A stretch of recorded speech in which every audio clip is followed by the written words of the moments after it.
How to calculate percentage in Google Sheets.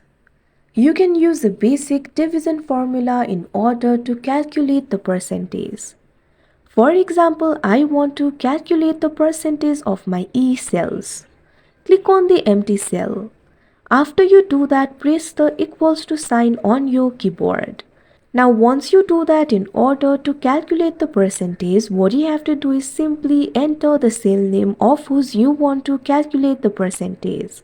For me it is E2. Once you do that, give the division symbol over here. It is the symbol for forward slash. After that, enter the total from which you want to calculate the percentage.